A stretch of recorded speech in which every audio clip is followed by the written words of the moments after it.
Cafodd Aberystwyth y dechrau perffaith i'w gêm yn erbyn y Barri bnawn Sul wrth i Emily Thomas fanteisio arroedi yn amddiffyn yr ymwelwyr i roed ei gol gyntaf y tymor yma a roi Aber ar y blaen wedi dim ond 3 munud. Dyblwyd y fantais 10 munud yn ddiweddarach wrth i ergyd Siona Chambers brofi'n rhy boeth i golwr y Barri.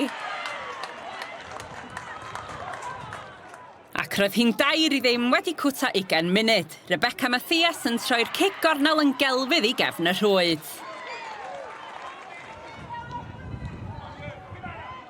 Amddiffyn llac y Barri oedd ar fai unwaith eto pan ychwanegodd Fiona Evans bedwaredd i Aberystwyth funudau cyn yr egwyl.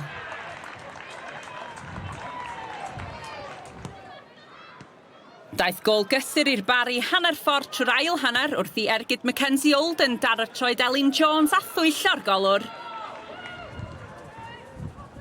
Ond oedd dim amheuaeth gan y dyfarnwr fod Lauren Harris yn heiddi cerdyn coch amdani Amy Jenkins yn ei hôl. Y Barri i lawr i 10 a Jenkins yn codi ar ei thraed i rwbio halen yn y briw yn y ffordd gorau posib gyda tharan o gigrydd i gwblhau'r grasfa. Aberystwyth 5, y Barri 1.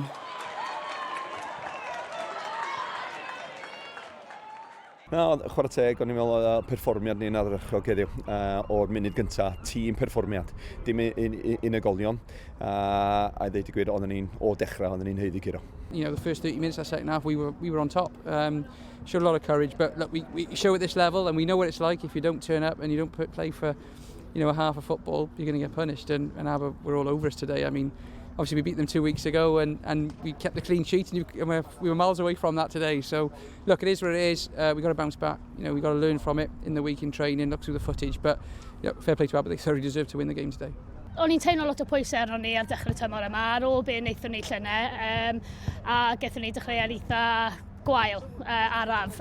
Oedd pre-season, oedd e ddim yn cystal i fod yn hollol onest, ond ni wedi gweithio'n really galed yn training nawr a dechrau troi nawr mewn i canlyniadau positif a fel wedys i, fi'n ni jyst yn gobeithio nawr bod ni'n gallu bwmso ymlaen i wythnos nesaf a ar ôl i TNS Ponty cael dro heddi, ni reit nôl nawr yn y mix, so it's in our hands. Da ni mewn rhediad bach nawr, gyda ni gêm fawr, 2 gêm fawr yn dod i fyny efo Pontypridd a TNS yn dod i fan hyn, a gobeithio i gau y bwlch i fod yn onas i'r un yn y pedwar gyntaf.